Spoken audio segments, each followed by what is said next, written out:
Scott Honor, Jeff Johnson. We do have another candidate in the room who's not speaking tonight, our current state senator and congressional candidate, John Peterson, is in the back. Welcome, John.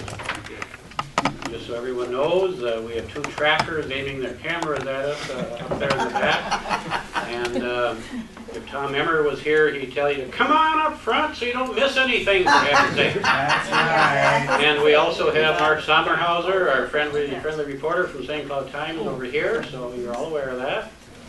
And even though Norm Burdick forgot to bring our flag up here, we will still have a pledge to the invisible flag up here. So if you would rise and we'll have the Pledge of Allegiance. I pledge allegiance To the flag of the United States of America and to the republic for which it stands, one nation, under God, indivisible, with liberty and justice for all. Okay, we're very pleased to have two other candidates for governor this month. We had two last month with Kurt Zellers and Dave Thompson. We now have Hennepin County Commissioner Jeff Johnson and businessman Scott Honor.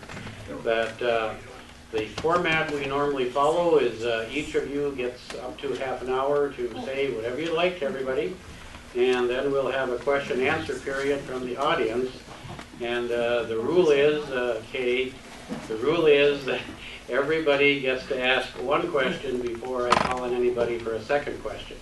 And I was teasing Kay that being that she squeezed in 6 questions down at the dinner table, she's used up hers for the next 6 months. I said I was teasing Kay, didn't I? So that's just a grandmother's prerogative. And how we decide who goes first, normally we've had King Badian do a coin toss, but he's teaching an economic class at St. Cloud State tonight.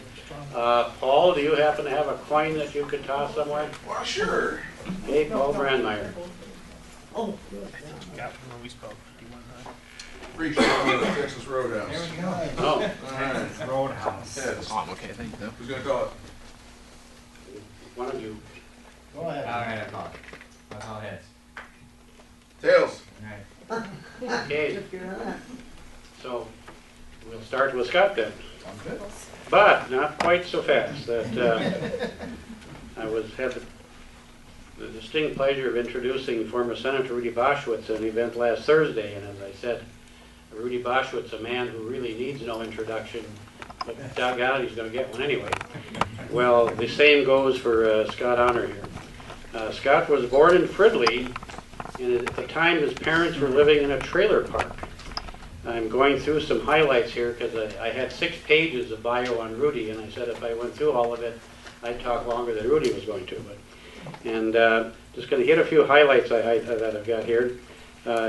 Scott became an Eagle Scout. He worked his way through college, including a job, I have to highlight this one, including a job shoveling manure at 5:30 every morning, a skill that he thought he might find useful at the Capitol. After getting degrees in business and economics, Scott pursued a career in the private sector. He helped grow a firm that focused on fixing troubled businesses and brought in state pension plans as investment partners. They bought and fixed more than 60 companies, creating over $1 billion, with a B, of gains for retirees. Scott also started a couple of businesses. He co-founded an online payments company in 1999. And when the internet bubble burst, they had to take the company from 40 employees down to 1. I'm guessing that was Scott. Nope. No. And we were scrapping to make the business work. He and his brother recently started a business that operates a natural gas filling stations. In fact, tonight he's driving a vehicle that runs on what, biodiesel is it? Natural gas. Natural gas, okay. Okay. He has a little different background than most of the candidates that we have that come before the Tea Party, being that it's entirely in business. On the flyer we handed out tonight, I think it said the politician or something. Well, earlier tonight he changed it to the unpolitician. So I present the unpolitician, Scott Honor.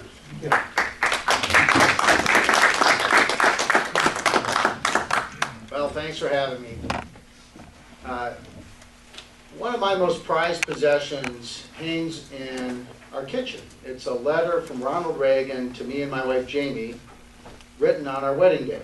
We were married in August of 1994, and I'd had the just sort of random fortune of having met the president and got to know him a little bit when I lived in Los Angeles. And he's always been a hero of mine, a role model, and really the first president that I came to really watch in my adult life. And one of the things I remember President Reagan saying was, freedom is never more than one generation away from extinction. It must be fought for, protected, and handed on for others to do the same. Well, I believe that today, not only are we fighting that original battle for freedom, it's being fought every day, but we're fighting for a different kind of freedom, and it's true right here in Minnesota as well as nationally, and that is the freedom for individuals to prosper. We're fighting a battle of which direction do we take as a society? Do we take one where individuals have their own opportunity to create success for themselves? Or are we in a society where big government, in its benevolent wisdom, is going to provide for us?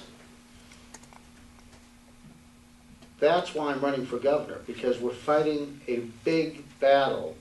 It's important. It's important for us today, and it's important for our kids' future.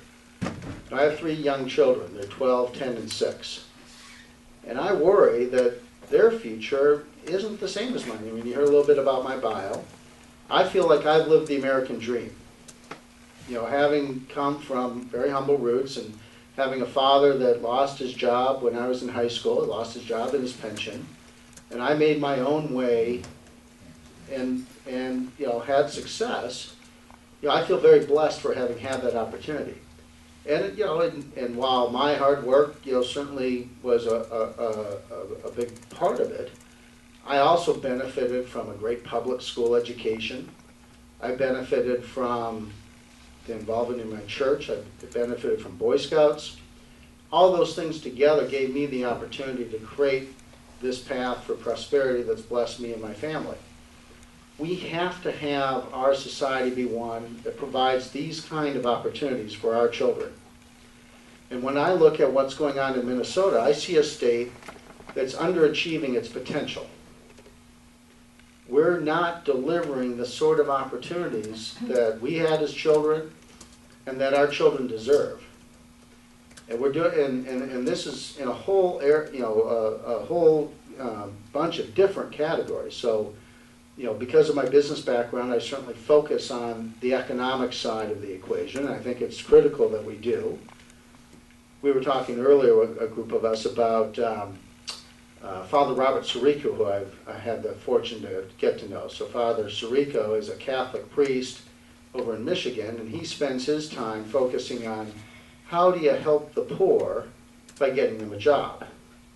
How do you make sure that people have opportunity for themselves in a smart and caring way, but do it from the perspective of free market principles and capitalistic principles being at the core of how do we help other people.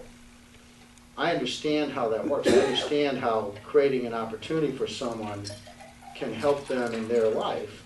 And I believe that we need to start with that here in the state. If we, you know, my goal is to help all Minnesotans. Right? We have 5.3 million citizens. I want all of their lives to be better because I'm governor. And to me, that equation starts by making sure we have a strong economy and we have jobs available and we have an ability for people to have better jobs, jobs that they are qualified for, jobs that give them a chance to have rising wages, and that we do that in a way that is helping everyone. So a focus on economic growth is kind of at the core, not only because I see that we're underperforming there, but it should always be at the core of what we're trying to do. And in many ways, I think our country was founded on the proposition of how do we create economic opportunity for everyone? How do we do it in a way that's fair to everyone? And when you know, in some ways, it was a business proposition on which we were founded. And our founding fathers were the true leaders of their time. You have a situation in our country today and in our state today where we're being led by career politicians. These aren't the church leaders, the military leaders, the business leaders in government today. When you go back to our founding fathers and even the founders of this state, those people were all one and the same. And I think we have to get back to the idea of having folks that have a private sector background, that understand how the whole thing works, in order to provide opportunity for everyone. So in Minnesota, my focus is, how do we make sure our state leads the region in economic growth and job creation? Now, there's a lot of ways to do that, but at the core, it's going to be about reforming tax code, simplifying tax code, lowering tax rates, eliminating taxes, taking us back to a point where we're doing as a state the things that we need to do in a smart and effective way, that we look at the budget resources of the state, the taxes coming in as a scarce resource that we use wisely and we use effectively, and we do it in a way where we simultaneously get better results and spend fewer dollars at the same time. Oh, by the way, I know that that's doable because I've done that in my career. When we bought and fixed those 60 companies, almost every single time you could cut administrative costs by at least 10%. Across the board, sight unseen. There's no question that we have that opportunity here in state government.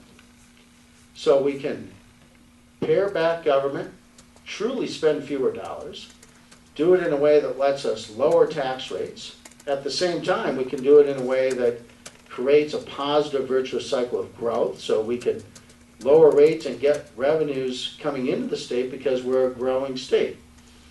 And create a business environment where we really create positive growth in jobs by what we do with taxes and by what we do with regulation.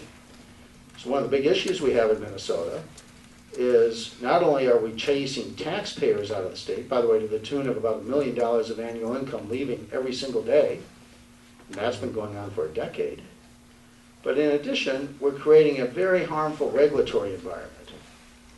So we have a state today that really treats business as there to serve the government. I mean, and you all probably see it in what you do in your days and businesses that you work in or own. Our state regulations are burdening businesses in a way that makes people not want to do business here. Now, we rank 50th in startups today, last place in the country. And companies are leaving. And since this last legislative session, several companies have left the state. Navarre Corp, right down in Plymouth, right by where my campaign headquarters is, left the state and went to Texas. A company called 24 Hour Corp left the state and went to Arizona just recently. That's just a couple that I happen to know the owners of those businesses personally, the founders of those businesses. So we have to have an environment where companies don't want to leave because we have this burden on them. We've got to pare back that regulatory burden.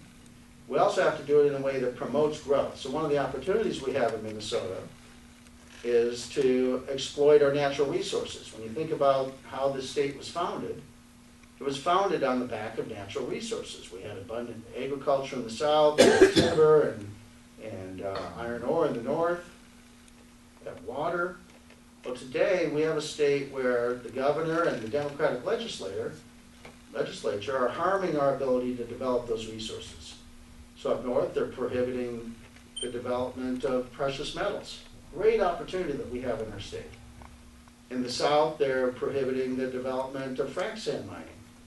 We ought to make great use of these resources. So as governor, I would focus on making sure that we've got a path to develop natural resources, to take advantage of those things that give us a competitive advantage, and open up the state to growth. The other thing I do to make sure that we have a competitive environment is make Minnesota a right-to-work state.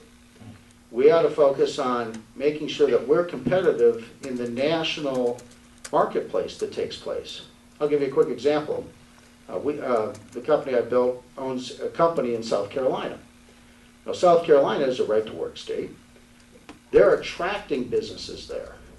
They recently attracted a plant from Boeing. Boeing was doing a national search to figure out where they wanted to relocate jobs from Seattle, Washington to some other state. Didn't even think about Minnesota. They went to South Carolina, not only because it's a right-to-work state, but it's a state that's encouraging growth, it's encouraging business, it's doing it from a level playing field. And they created 6,000 jobs in South Carolina as a result. Well, we ought to be doing that here. We ought to be taking advantage of those kind of opportunities here. And when you look across the country over the last decade, the 23 right-to-work states have seen personal income grow 58%. The 27 forced union states have seen personal income grow 45%. Well, that's pretty telling in my mind. So we've got to focus on how do we make sure that we're competitive nationally that way. And we have to really level this playing field. And one of the real travesties I see is you have the governor's actions today focused on taking our tax dollars and using them to incentivize businesses to come here by paying them off. You know, so the governor's touting how he had a company called Shutterfly move to Chanhassen. He did it by paying the Shutterfly shareholders to move here with our tax dollars. At the same time, he's chasing other businesses out of the state because of the whole regime that we have of too much tax, too much regulation, not a level playing field. So I'll focus on doing these big things that need to be done to make sure that the economy really grows and gets on track, and we'll do it in a way that gets the citizens of the state as a whole coming behind us, because everyone recognizes we want to have more jobs, we want to have rising wages. Another priority for me would be education. So in Minnesota, we rank last place in the country in minority graduation rates. We have the highest achievement gap in the country. Well, I think these results are totally unacceptable. You know, here's a state where when I grew up in Minnesota, we were one of the leaders in education. We had the first charter schools ever in the country. Today, we have the governor and the legislature actively working against charter schools. I think that's totally ridiculous. I was just yesterday at a charter school in North Minneapolis called KIPP. My wife and I support it financially, and we help out there with our time. Well, KIPP operates a middle school, 5th through 8th grade, in one of the worst performing school districts in the state, probably one of the worst in the country. They operate at a 25% lower cost per student. They pay teachers 16% more, and the students have 2 times better test results as the neighboring public school.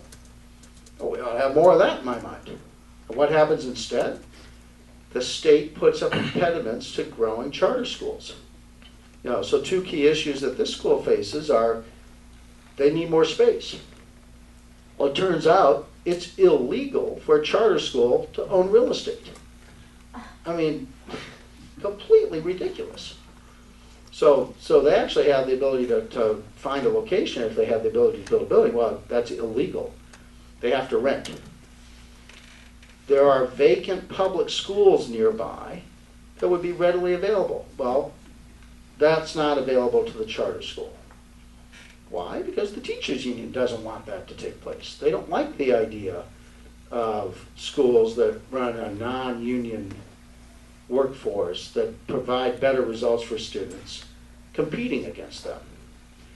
The other problem this school has is they've been restricted in their ability to recruit teachers. So here's an example. They recently had a teacher that wanted to come from Colorado to Minnesota. It's a woman whose husband had taken a job over in St. Paul. And they said, look, excellent candidate. She had 8 years of experience teaching in Colorado. She had a master's degree in her field of study, but she didn't have an education degree. And under Minnesota law, she couldn't teach. Well, how ridiculous is that? She has a master's in her field of study, but she can't teach here. Why? Because the teachers union doesn't like that. And finally, you had, in this last legislative session, the governor passed a law that spent an additional $500 million on education. At the same time, he line item vetoed out one thing around education, which is $1.5 million allocation to Teach for America. So here's a program where young, energetic, recent college grads come to inner city schools and help out, and they're really making a difference, and the program's proven to be effective, and he cuts that out. Why? Teachers union doesn't like it. Well, this is ridiculous. We have to change the path there. Now, what do we have to do in education? We've got to make sure that we're putting forth ideas that let local schools pay teachers based on performance, that they're not burdened by this last in, first out rule that requires them to terminate only the last teacher hired. Right? So right now it's illegal to terminate anyone other than the last teacher hired if you want to downsize. We got to get rid of all the administrative costs there that are, taking money away from our students and put that money into the classroom. And we got to have a system where dollars follow students and make sure that those dollars are available for a parent and student to make a decision of where they want their kids to go to school. If we do those things, we could radically improve education in Minnesota, and that should be a priority for everyone.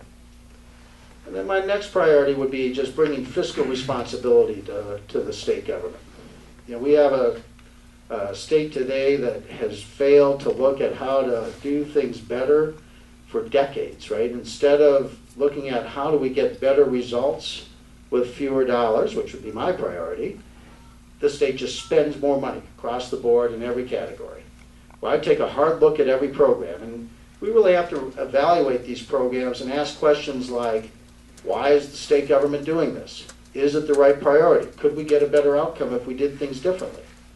I'll do that, and that's very analogous to what I did in my business career. And we'll do it in a way that also tackles the budget in a responsible way. One of the things that really kind of got me going here was seeing that we have a balanced budget rule in this state. And there's all kinds of Mickey Mouse games being played around this. I like the idea of a balanced budget. It's smart. It's a good idea.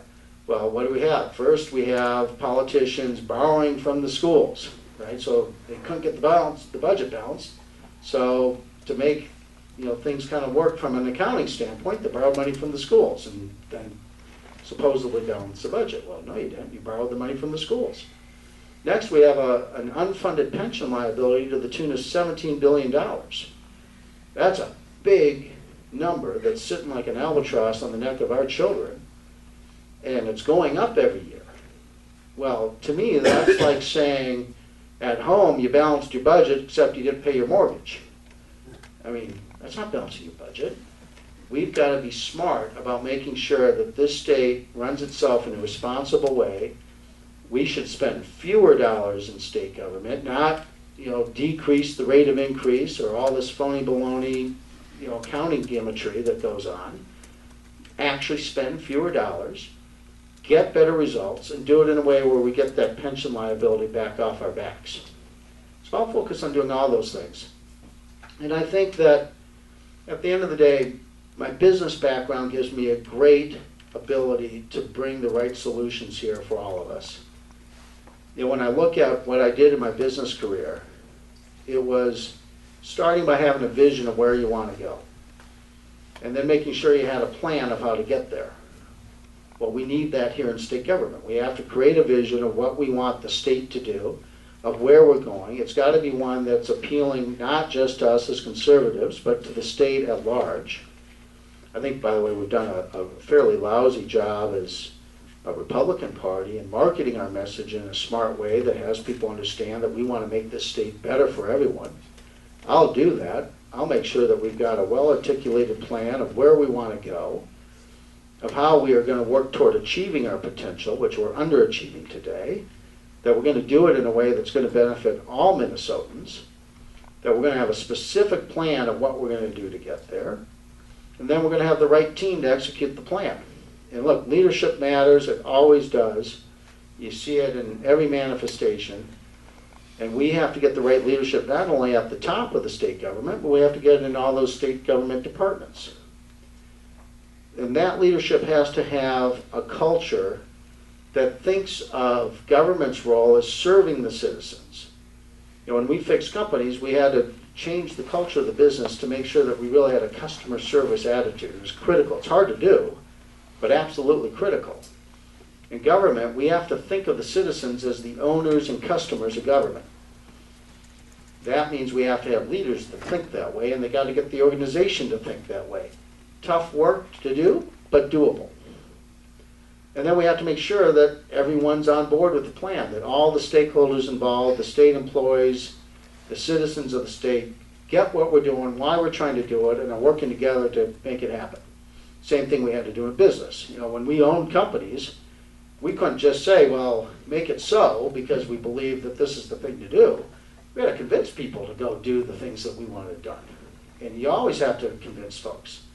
So we got to make sure that the team we put in place will convince the hard sells that we've got a smart plan and we can execute it. And then finally, we have to measure results. We're failing here too. You know, we don't have the transparency that we deserve out of government. I'll make sure that we're measuring where we are today, talking about what goals we've set, measuring how we're doing along the way, and reporting that to everyone. Those are the same things I've done in my career. And I'll apply myself in a way that is dedicated to making this state better and focused on how do we get that team working together to create solutions for everyone, not focused on how do I get reelected. I'm not going to spend my time worrying about reelection. My time's going to be focused on making the state better for everyone. And then I'd like to see us have an attitude of succession planning. I'd love to see a state where the governor and all the other state officers think, when I'm done with my time, how do we make sure there's the next generation coming up that would do an even better job? Right? I'd love to see the governor after me to be an even better governor than I am. And I wish everyone would think that way. You know, if we had an attitude in government that we're here to serve, to apply our skills, that it's a citizen legislator, citizen leader oriented approach, and that we're then going to turn it over to another generation to have their good ideas brought to bear and pursued in a way that makes things even better yet, boy, I think that would be a great place to be. So that's the attitude I have. I'm dedicated to getting the job done. I've taken a sabbatical from my business career. I've got the great support of my wife and family. We want to work together to make this state the great state that we know it to be. And would love your support. We're building a great organization, and happy to take any questions. So thanks so much. Question coming in. Oh, questions later. Okay. We have both of you speak and then questions. Okay. 35 feet of cord up here. Thank you very much, Scott. The more of the speakers we bring you every month, the more impressed I am as to the caliber and quality of the candidates that we have running for national office and statewide office. We are truly blessed to have all of us. Our next candidate tonight, I was teasing at dinner that if all the Jeff Johnsons in the phone books would vote for him, he had one heck of a head start. And just out of curiosity, I looked in our St. Cloud phone book this afternoon. There's at least 9 Jeff Johnsons in there.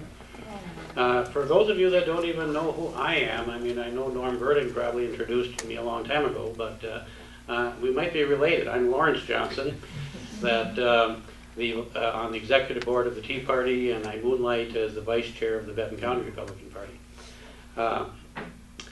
Jeff was born in Detroit Lakes, Minnesota, where he graduated in high school back in 1985. Boy, you're just a young guy. Got a bachelor's degree from Concordia College, I'm assuming the one in Moorhead? Yes. Okay.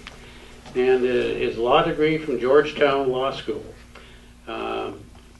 He worked for several law firms after law school and for Cargill Incorporated. And after Cargill, he founded Midwest Employment Resources.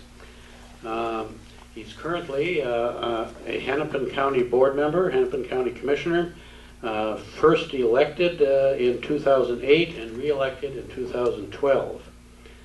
And previously, before that, he was in the Minnesota House of Representatives. He's married to his wife, Sandy, and lives in Plymouth with his 2 sons, Thor and Rolf. Now there's Scandinavian names for you. Jeff Johnson. Thank you.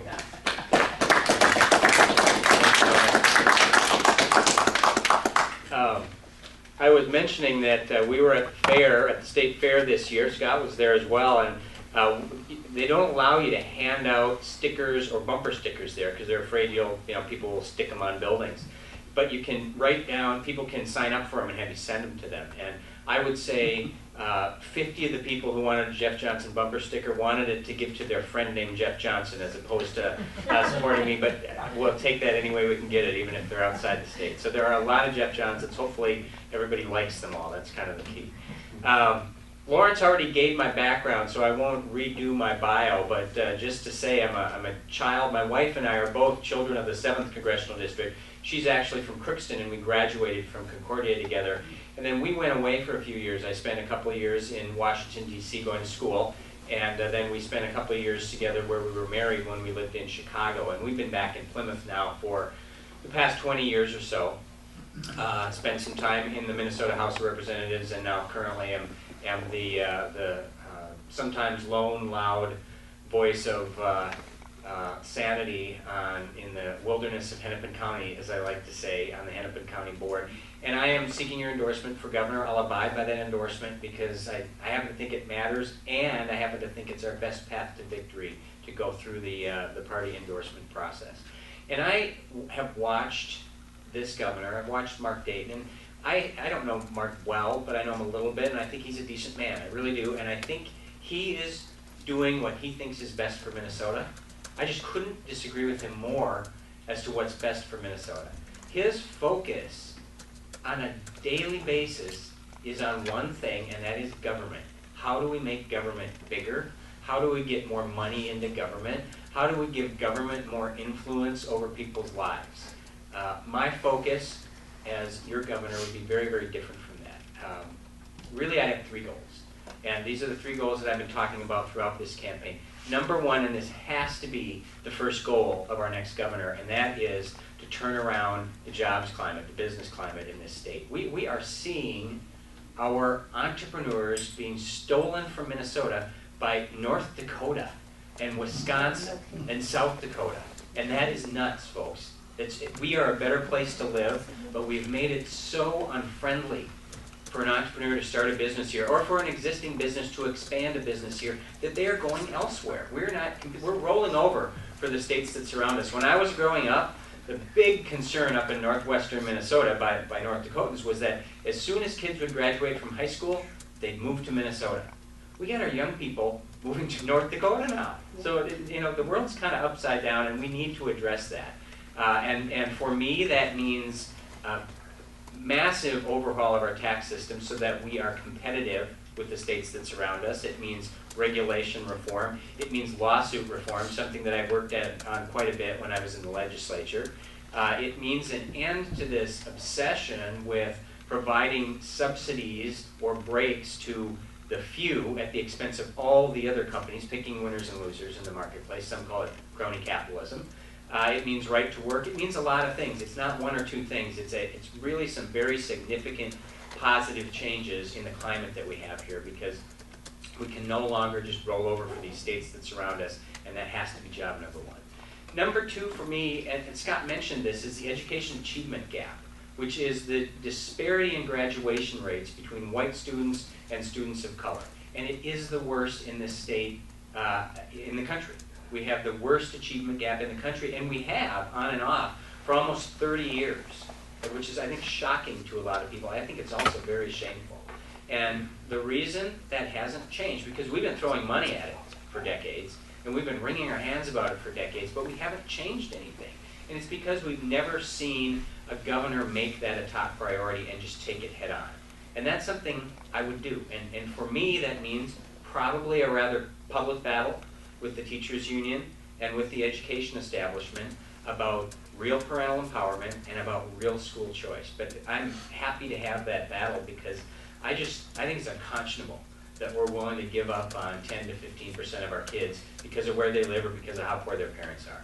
So that's job number 2. And then job number 3 is really just an extension of my life on the Hennepin County Board.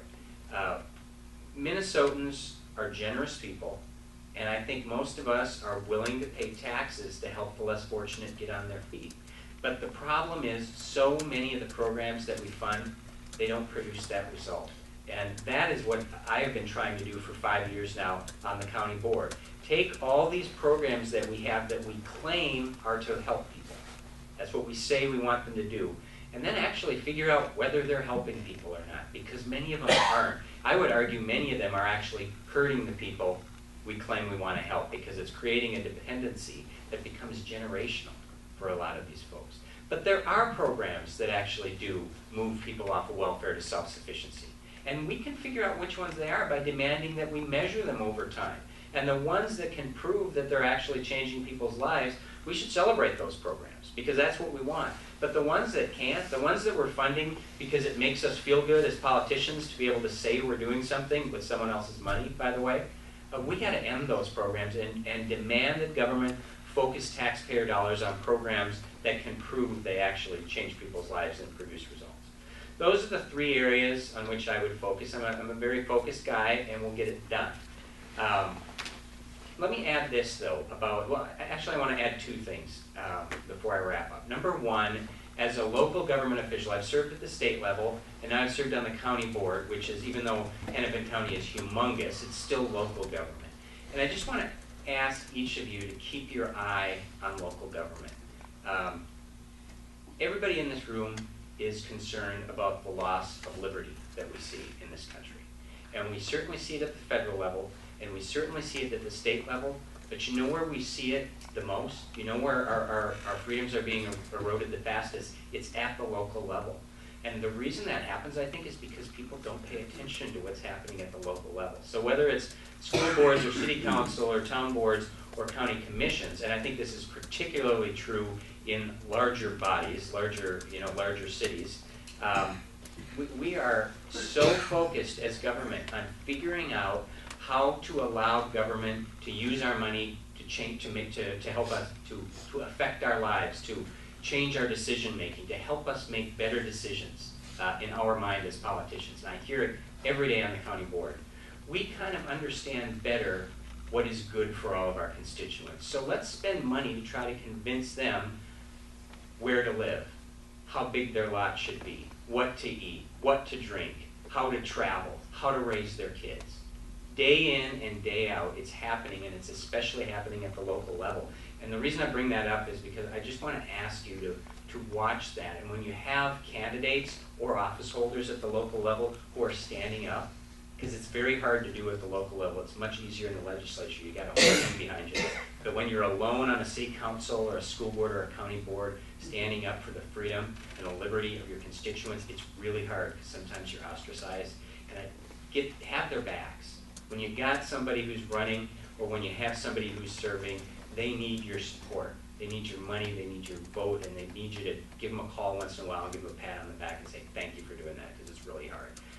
So that is one message. And then the other message I just want to share is I think it's really important that we as candidates are able to share a vision that inspires people.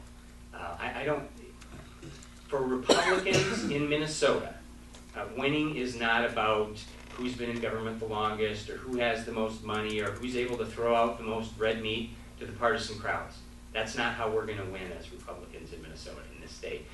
We win by choosing a candidate who can make personal connections with everyday Minnesotans and who can share a positive, conservative message that actually inspires voters, not just Republican voters, but all voters, because we can't win with just Republican voters.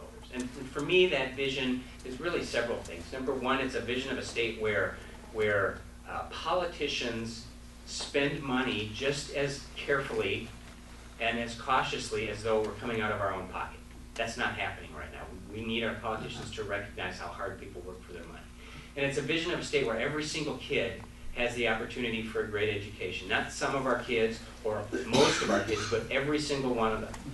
And a state where patients and doctors are making healthcare decisions, not insurance companies, and certainly not the government. And it's a state where success is celebrated and rewarded rather than criticized or looked down upon, which we've been seeing for the past 2.5 years. And a state where government, rather than always looking for more money, is looking for ways to empower and energize and invigorate individual Minnesotans in their entrepreneurial creativity. And finally, it's a state where government isn't the center of all activity, and where individuals are the center of all activity. And we've abandoned this philosophy, this progressive philosophy that the poor are poor and the rich are rich, and all we can do is distribute the wealth. And instead we are preaching a true, honest belief that the poor can become middle class and the middle class can become rich, and that anyone who starts with nothing can still achieve anything in this state. That's the vision that we need to share, because it's not about one class or another, about one part of the state or another. It's about everyday Minnesotans who frankly don't pay much attention to politics, but are looking for somebody who gives them a little bit of inspiration and a little bit of hope. That's how I think we'll win. That's the vision I'll share with everybody across this state, and I really appreciate your support. So thank you very much.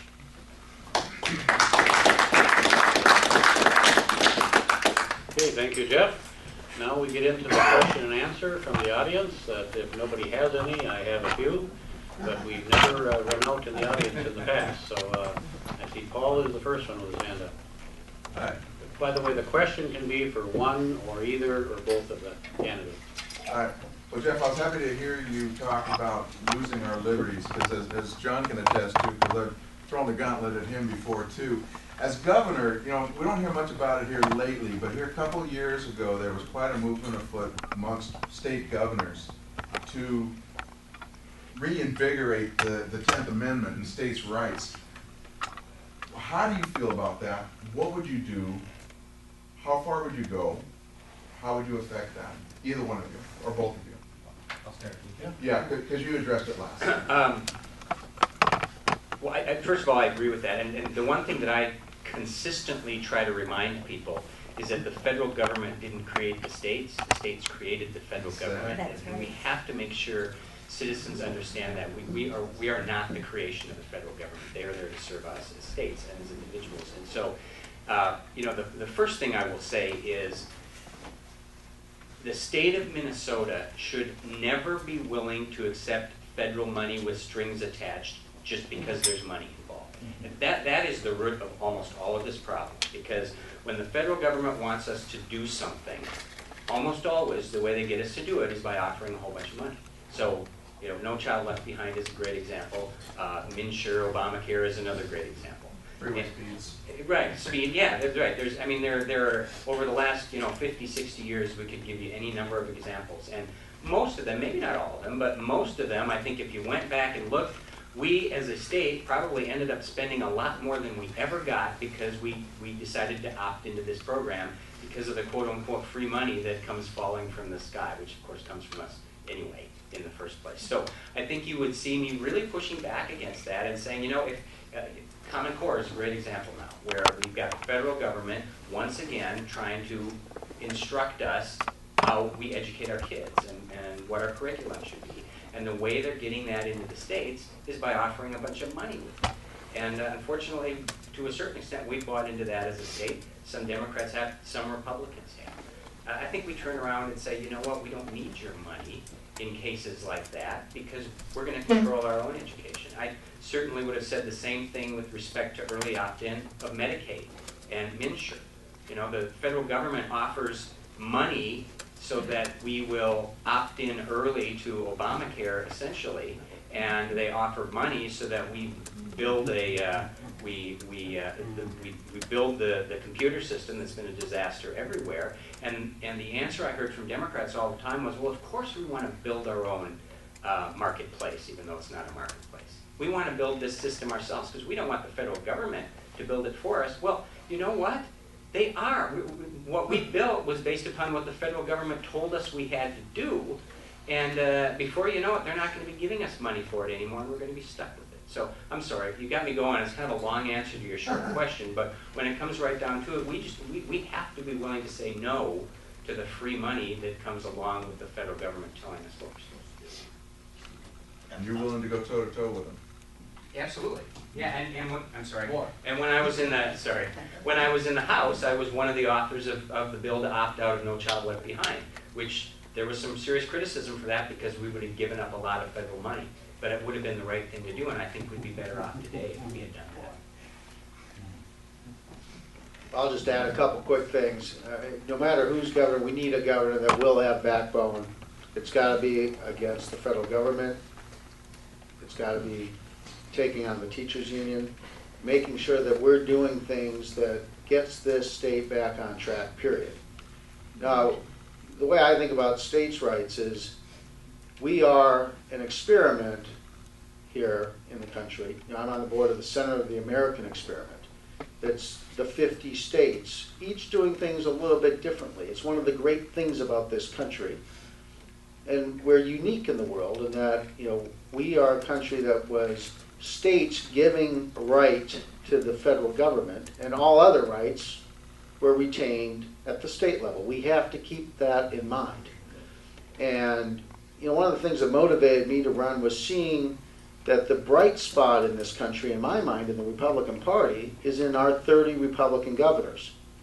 I sit on a board of executive leaders that meet 4 times a year with the 30 Republican governors. In every state run by a Republican governor, there is something really effective taking place. It's good news for us in Minnesota, too, because we can take examples from these other states where programs have been shown to be effective. We can put our Minnesota overlay on top of them and apply them here. But we have to have an environment where those states have the ability to try things their way. That gives us all in this country the ability to figure out what's working better and what's working worse. And the data is showing that the Republican state policies are absolutely working better.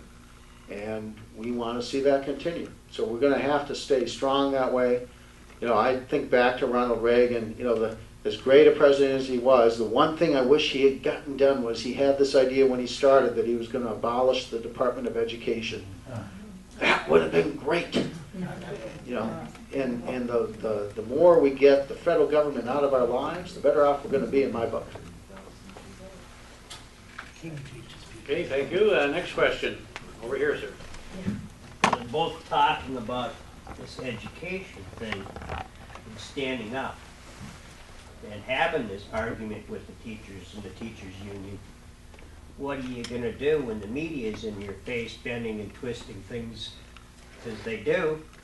How do you deal with that coming at you at the same time?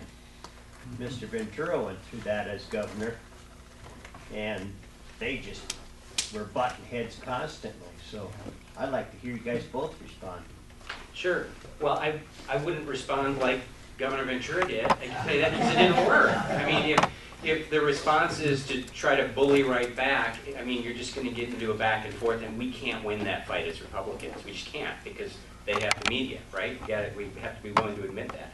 So I think, in large part, you just go around them as best you can. We have to know going in that we're going to get beat up by the Star Tribune and by most of the TV stations. It's the way it is, right? If you're actually going to stand on your principle, that's what's going to happen. And one of the things that frustrated me the most about being in the legislature was sometimes we would meet as a Republican caucus and talk about what do we need to do about this issue or that, and some members would say, well, wait a second, that's going to look bad, or the Star Tribune's going to beat us up, or can't you see what the headline's going to be?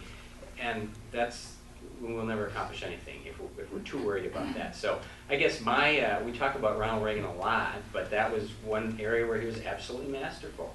At some point he just said, I'm just going to ignore the media and I'm going to talk directly to people, and if you've got a good argument and you make it over and over again and you make it in a way that's positive and not overbearing and not angry, boy, I think, and then you're able to show results, I think you can take them on and I think you can win. Thanks. You know, I think the answer starts with a marketing plan. This is a broad answer for a lot of things that we need to do better as Republicans. We have to get the citizens of our state to understand that ours are the best solutions. We have to explain what we're doing to everyone and get them behind us. We have to all work together. And if we can start by having the state as a whole get behind what we want to do to improve education, we're a long way along the path that we need to be on. And there are great examples we can take from other states that have been effective in this. And look, when we bought and fixed companies, we didn't have the solutions because we were the smartest people ever on that particular topic. What we did is we picked and chose amongst solutions that had already been applied in other companies and just said, hey, they're doing something smart over there, let's do that too.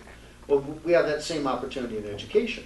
So, you know, just by example, for instance, the state of Louisiana has put forth probably the most effective and most broad-based use of school choice as a way to improve education. They have quantified results that they'll be able to share with their citizens to show how their policies are working. Well, we can take a look at that too. And we'll be out talking to everyone to say, hey, here's how school choice worked out in Louisiana. Their students are doing better. Everyone's benefiting. Let's do that too. And let's start the conversation by making sure that our citizens are aware of the fact that there are better ideas out there that are being shown to be effective and that we're going to apply them to. And so I think it's a combination of being very communicative about what we're trying to do, how it's going to work well for everyone, that there are proven results that we can measure and we can show that the policies are effective. And then at the same time, we got to be willing to just stand strong and take the shots. And look, one of the things I think I have going for me is I'm not looking for a new career. I've already had success in life. I'm doing this because I want to give back to the state. I want to make everyone's lives better. I don't care if I get attacked by the press. It's okay. I mean, I had to do that soul searching before I decided to run. I'm already ready for it. They've already started attacking. You know, the governor and his ex-wife, who's a Rockefeller, by the way, started attacking me for my success about 2 hours after I started running. I mean, talk about irony. So, I'm ready for that, and we'll stand strong. Okay, Michael. Primarily for you, Mr. Honor, Scott, if I may, and but also Jeff, Mr. Johnson. You both highlighted the achievement gap. Now, in your case, shortly after you announced last, I don't know when winter and spring starts around here, I came up from Texas. So anyway, sometime in March or so, when did you announce? April, yeah. Okay, it was still snowing. That's why. Well, another month after that. I was still a so-called leader, Minnesota leader of the Café con Leche Hispanic Republicans. Are you familiar with the group? I'm not, no. All right. It was the national chairman, who incidentally lives in Marshall, tried to put me on to you. He said that Doc Severinsen, and I know you know American Initiative, says that you are very good, in quotes, on immigration reform. Now, this plays into achievement gap. Yeah. Coincidentally, my wife works at Discovery School over here. It's a Jumpstart program, working with the newest of the new, almost all Somali children. I was also in Los Angeles in the end of the 70s, beginning of the 80s. I got to see Reagan a couple of times myself anyway.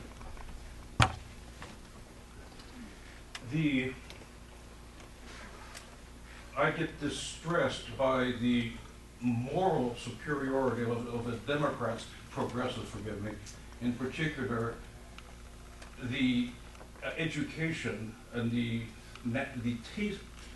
state scores, forgetting that at the same time, those, I don't like the expression, people of color are, between here and here is unconscionable. Both of you pointed that out.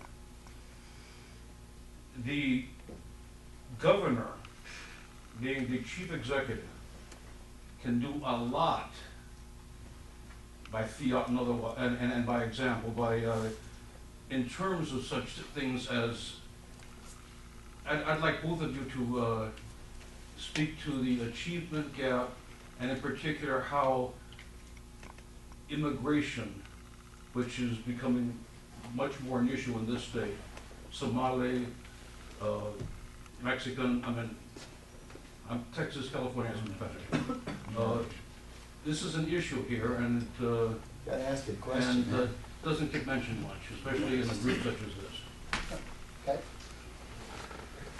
Well, I think we absolutely have to focus on the new American communities in our state, in addition to minority communities that have been here for quite a while. And I've got to a key focus on that, right? We have about, I think it's about 17% of our population today are minorities in Minnesota. So it's a big part of our population. And as Republicans, we have to make sure that we are addressing the needs of the state as a whole.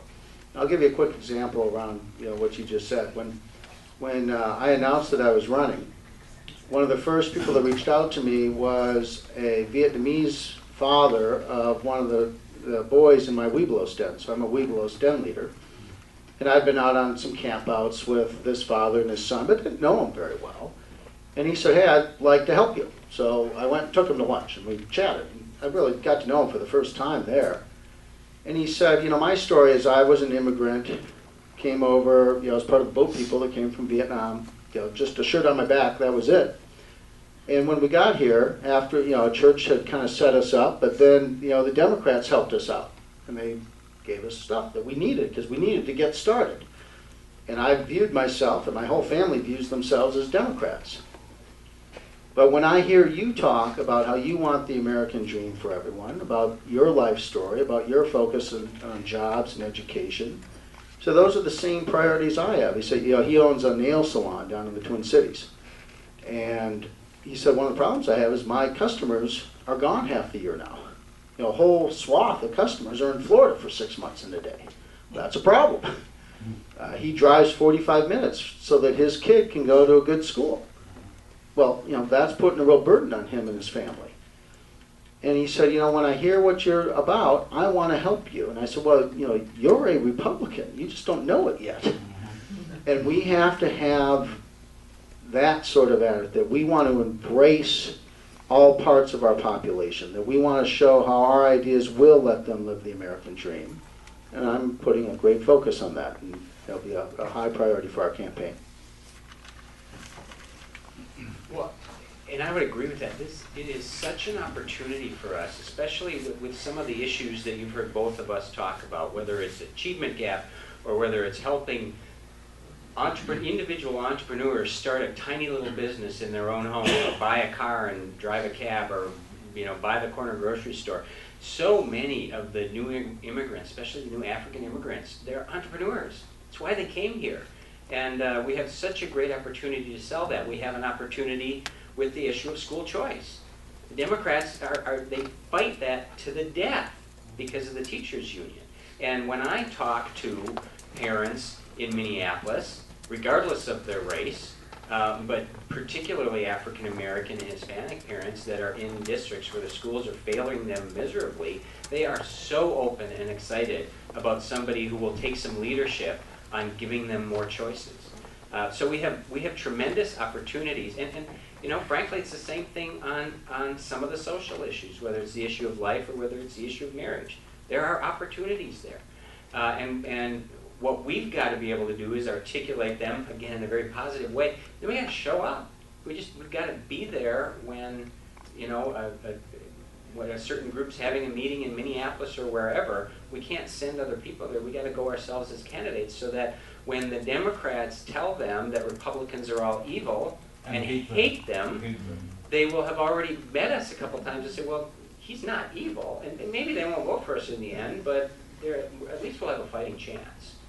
So I think part of it is just showing up. The other piece, though, is we always, as Republicans, talk about our outreach programs, and I hate that term because it's not about reaching out and trying to get the votes of certain groups that aren't usually with us. We need more than their votes. We actually need them in the party. We need them to come to caucus, and we need them to help elect leaders. We need them to take on leaders. We need them to write our platform. We've got to be much more embracing of all different groups that haven't been with us before. I have to come. I couldn't agree more. It's these populations, be they Muslim or Hispano-Católicos, Catholics, or they are conservative. They have family values. They have faith values. They are a natural constituency, and they somehow are inculcated with this notion that the white male Republican establishment hates them. I'm reminded by my son lives in New Mexico, Susana Martinez. She says to her husband, "We're Republicans. I just didn't know it." Okay, Kay, your turn. Okay, I spent 9 years teaching on the whole area, subbing. didn't get a chance to full-time teach as I came in so late. I got my degree when I was 57. So anyway,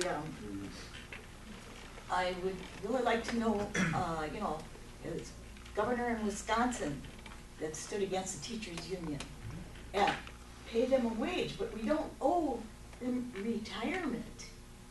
And we don't owe them insurance. And a businessman, I think you'd say that number one. Why the heck are we taking over that sort of thing? There are other businesses that can take care of that. Retirement, insurance, and that you're running a business. You know, but the other thing is, education used to be the big equalizer in this country. I mean, years back, we had people coming from all different countries, and they spoke many different languages. The equalizer in this country was they were going to fit into the American pattern, and they were going to learn English, number one. If you don't learn English, we have to have something to pull our country together. And our language is a big one. Heavens, ich spreche Deutsch. I mean, my parents spoke German, but they understood that if you want to have, you're in America now. You speak English because that's the language of this country. I'm not telling anybody to give up their language. Anything, that's great. You know 3-4 languages, great. However, our schools, to equalize, I want to know, you have to tell me because I don't know. You say charter school and you bring a charter school. Look at all these homeschool kids, these homeschools. Where my daughter lives up near Uppsala there, they've got 130 of them.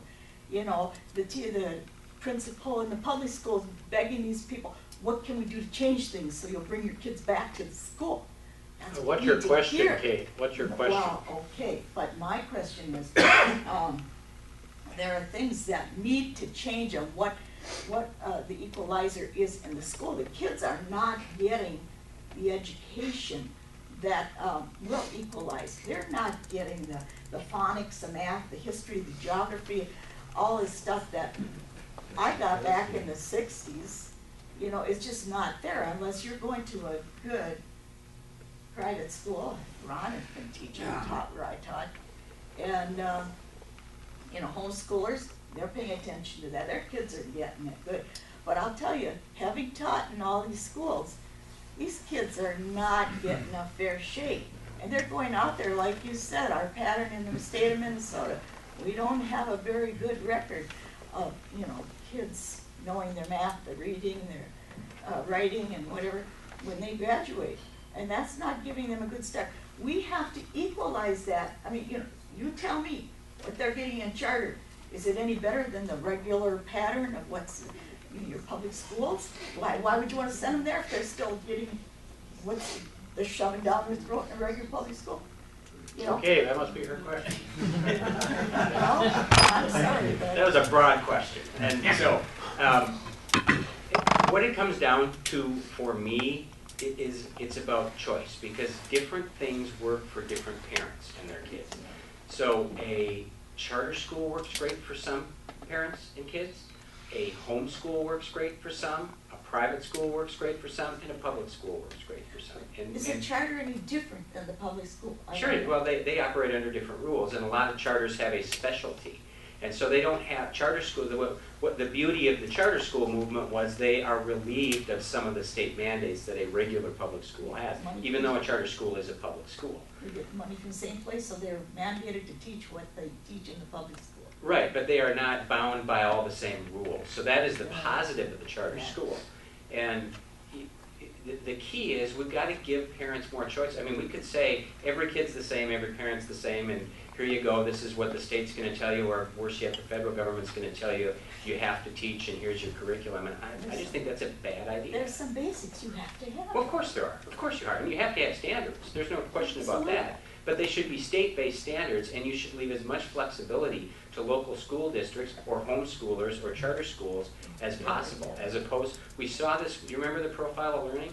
Any of you remember that? Yes. It was horrible, and the reason it was horrible was because it was the state saying, one size fits all, we're going to tell every school district and every school teacher exactly what they have to do and how to do it, rather than allowing for the creativity that is the beauty of But that had teachers. nothing to do with reading, writing, and arithmetic, believe me. Well, I know that, but it was the one size fits all, and I'm not a fan of that, because every school district has different kids with different needs, and we should give some great flexibility, I think, to districts and to teachers. Well, school choice is definitely at the center of the answer. It's proven to be effective, and so that's what we're gonna have to focus on, making sure it gets done. A choice of what? Of what school you go Charter to. teaches the same thing that the government mandates that the public schools teach. What's a choice? Well, if we give parents choices and they have dollars that follow the students, we'll have better education outcomes. I think maybe a way of looking at it, as he's trying to say, is you can't abandon the public schools. You gotta fight those teacher unions. Give them a good curriculum. But charter Right. schools are public schools. That's They right. are just So it's no they're a different. school district in and of themselves. They're just It- a little my- more my- disciplined. Three out of my kids went to charter school right here in St. Cloud. Mhm. My oldest one just graduated from Cathedral High School. She was on special ed when she went to charter school when it opened, Stride Academy. She was in special ed. Within 2 years, she was mainstream. Because they're a little more disciplined. We were told, yeah, exactly, and they got smaller class sizes. One of my kids, my older son, who's younger than her, he went through charter school the whole time, right? 5th grade, he was doing 8th grade reading, 9th grade math at 5th grade. And the reason being is because charter schools don't hold them back. They go by learning level. And that's the choice that we as parents had. We could have sent them to, North Junior High, but they went from 5th grade into 7th grade at Cathedral. What are your kids doing today? Well, they're still in school. Oh, we do have two candidates running for governor here. I never saw your lips move once. Sorry, it's just that it's a Would like subject to matter. continue your conversation out in the hallway. Sorry, Scott, I owe you some time, okay? We'll make it up to you. Okay, Sylvia, I have a question. For me or for them? For both of them, are you in favor of a voucher system where parents can choose where they want to send their children? Yes. Because of the tax base, because of people that send them to private schools still have to pay taxes. Right. So I'm asking, are you in favor of the voucher system? Yeah, when we're talking about school choice, Yeah. that's the manifestation of it. Okay, Same, amen. okay. That's right. we have agreement. The fellow in the back. I just have a question for Jeff. And you can both piggyback on it, I guess, if you want, but my question for you, you're a Hennepin County Commissioner, and we do pretty poorly statewide elections, Hennepin County and Ramsey County. Yep. And you're not elected county-wide, are you? No, just So- by district. Because basically, if we lose Hennepin County in the general election by 75,000, pretty good chance we'll win statewide. But if we lose by 100,000, pretty good chance we're gonna lose. Right. So because you're from there, you obviously should have supporters that'll help work that area. And so for both of you, what are you gonna do in Hennepin and Ramsey in those areas where we tend to give up on to get us to win? Well, first of all, what I mentioned before was show up. We have to start actually campaigning there. And it's hard. It's easy for us to say we're going to do that, but next September and October, when we don't have a free minute left and we don't have a free dollar hanging around, we got to decide where the money and the time is going to go. And there's tremendous pressure to put it in the suburban areas and the rural areas that tend to vote Republican, because we've got to get Republican turnout. We can't just do that anymore. We can't. We've got to do a little better, in particular in Minneapolis and St. Paul, but also countywide. And I will say that I do think I have an advantage with respect to Hennepin County, because I represent all of northwestern and northern and essentially western Hennepin County. And western Hennepin County has been terrible to us as Republican candidates the last 2 cycles statewide. They have largely abandoned our statewide candidates, and we can't win. And those are traditional either Republicans or slightly right-leaning independents. But they have not been voting for our Republican candidates the last couple times. And those are the folks I represent. And they don't always agree with me because I'm pretty conservative and they tend to be more moderate, but they support me and they vote for me because they've seen that I get results and they see where I focus my time and energy and effort. So I think we won't have to worry so much about Western Hennepin County. And then when you get into the rest of Hennepin County that I don't represent, they haven't voted for me on the county board, but they see me a lot. I end up in Minneapolis at a lot of community meetings because that's where most of our tax dollars go in Hennepin County. So I want to be there to figure out how do we actually make these programs do something. And I think that familiarity will help us. Well, I just say that focusing on jobs and education in those areas in our state that are most in need, which are in those two counties in particular, amongst some other areas, that's a big part of what we have to do. And my view is, let's not cede any part of this state to the other party. We're here to make everyone's lives better, and we'll be there physically with a presence, campaigning, and we'll make sure that they hear our message in a way that is focused on how we make their lives better. And I'll make sure we focus on that. Okay, any other questions tonight? Up here in front. One word. For or against term limits? One word. For, and I co-authored the bill in the legislature to do it. For. That was a quick one. There is one question that I'm going to sneak in here, and it was already answered by Jeff, so this is only for Scott. That do you intend to seek the Republican endorsement, and will you abide by it? Well, I am seeking the endorsement, and we got a great effort underway already to have a group of folks get out to the caucuses and support me, and we'd love to hear from any of you if you're interested in doing that. And we'll make a determination after that process on what we do next. But my goal is to be the endorsed candidate, and that's where my intention is. Okay. Okay, we've got people going for the second time now. Anybody else that hasn't asked a question that wants to ask one first? Okay. This is for both of you. Speaking on behalf of my wife and I want to ask you about the fact that we're both disabled and we're, as far as being on Social Security type, as far as do we have to have any concerns as far as time goes on, what in the state to lose that our benefit, or is it best as far as us to maybe be seeking work or whatever, as far as, well, because speaking on behalf of myself, I've done yard work in the past for people around the area, whatever. So, what's your thoughts about that? That's pretty much my question. Okay, sure, I can start. Well, with respect to Social Security, that I don't know what to say about that because it's federal and it frightens me as to where that's going to be in a few years. But when it comes to state programs, I mean, here's my philosophy on one of the roles of government. Government should be there to help the most vulnerable in society who, through no fault of their own, need help.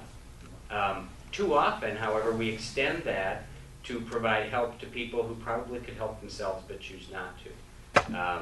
And so, I have a strong feeling, and it's something that I've pushed hard on the county board. There are programs that are there to help people with physical or psychological or mental disabilities, or to help the elderly who just, again, through no fault of their own, need some government help. And that is to me, some conservatives might disagree with that, but that is a basic core function of government. And so, I think that's important, and I think it's important that we as Republicans share that with people so they understand that we're not just about slashing government programs and not caring about people, because I think we all do, and we all should make sure people know that. One of my overall topics is priorities. And when it comes to government assistance, one of the things I see happening is we have the wrong set of priorities. We spend so much money and time in a broad brushed way to give government assistance to a wide range of folks, that we're not putting what I think is the right priority on how to help those people most in need, and people with physical, mental, or other handicaps need our assistance. And you know, I see it, you know, at our church. We help people through a variety of different outreach programs. They need additional help. There's more government could be doing to help those folks. And those efforts are being diluted because we're spending too much money and too much time on programs helping people that could help themselves. You know, Abraham Lincoln said 150 years ago, you cannot help men by doing for them permanently what they could and should do for themselves. If someone's in the bucket of being able, physically, mentally, and otherwise, to do things for themselves, there might be a temporary role for government to lend a hand when times are tough. But we should not have government doing for them permanently what they can do for themselves. If you're in the category where you're not able to do that for yourself or need some help, then we ought to be giving people even more assistance. Okay, at this point, okay, right here in front. Along the same line, would you be in favor of a work requirement for people that are collecting state welfare and stuff like that? Absolutely, if they're capable. Oh, yeah, actually. if they're Yes. capable, yeah. I agree. Okay, Mark. Question for Mr. Johnson. I heard Mr. Honor say that he supports making Minnesota a right-to-work state. Did I hear the same from you as well? Yes. Okay, I see you, Kay, and I see you, but I'm trying to see if there's anybody else. I want to ask the last question. Well, you already asked one too, my friend, you know, so that, It's an invitation in the form of a question. an invitation in the form of a question. Sounds like an easy question. Yeah. It's a good finish. Okay. I know Paul Brandmeier has an announcement before we leave here too. An invitation. Yes, I'll yes. try and make it black and white, so it won't be too complicated, okay? 15 seconds to ask the question. Okay. Get set, go. First part is, would you require people on welfare to have drug tests? And number two, I was a farmer for 24 years, dairy. Like to know what you're, okay, on price fixing. One of you was into cardio business, right? And setting the price, you know, government setting prices for dairy and for grains and whatever. My timekeeper says the 15 seconds is up, so Oh, you know. start and stop. Thanks. Well, in terms of drug testing, I go back to the idea that if someone is on government assistance, we want them focused on how do they get off as soon as they can and get a job. And we should make sure that all of our efforts are geared toward having that happen. And you know, I would be for seeing drug testing for folks that are receiving permanent government assistance. In terms of price fixing, I don't like the idea of government being involved in business, so don't like that. Those were good answers. But I'm going to be honest on the drug testing piece. I have not considered that one yet. So I will look into that and form an answer and have one next time it's asked of me. And you know, what can I say about price fixing other than it's a bad idea? The free market works, and we ought to let it work. There was another question that we normally get of our candidates, and I thought for sure somebody would have asked it, but it deals with the minimum wage legislation, and it's bound to come up again next session. If you were governor, what would you like to see happen to the minimum wage situation in Minnesota? Well, I don't support an increase in the minimum wage for the simple reason that it will hurt the people that we claim we're trying to help, which are the ones at the bottom. And you know, my preference would be to have a strong enough economy where the minimum wage doesn't even matter because the market requires a good living wage. Yeah, I would leave minimum wage the way it is, and certainly wouldn't raise it. Okay, we had a couple of announcements, announcements that we'll wrap up with. What was your If it should invitation? fit into your schedule, next Monday night at 7 o'clock, would you be able to join us in 10th District 13? The College Republicans at St. Johnson, St. Ben's, we're hosting a CD6 debate with everyone but Emmer, because he's not coming. So it's Crinky, Rhonda, and Senator Peterson. It's at 7 o'clock at second floor of Gorecki on campus. And there's a Facebook invite, so if you're available. Now, our debate, we're only letting the candidates speak. The students will ask the questions. And then we'll probably do something at Sal's afterwards. But if it fits your schedule, next Monday at 7. Okay, Paul, I know you have an announcement. Well, speaking of events, most of you, hopefully, all of you have already know that I'm hosting a thing next Friday, a week from Friday, so it'll be November the 8th. It's more of a social gathering. Jeff's already said he's coming, but unfortunately Scott's got another a previous engagement. But we've got 12 or 13 last count candidates coming. We've got CD1 coming, CD8 coming, CD6 coming, as well as gubernatorial and senatorial candidates coming. So there's going to be a lot of folks there. It's going to be like an hour-long social type of deal. And then at 7 o'clock, Doc Thompson from Glenn Beck's Blaze Network is going to be the keynote speaker. The guy's a great speaker. Please help me get the word out. There are flyers on the back table there. If you're so inclined, take one or two with you. Tell your friends, tell your enemies. I don't care who.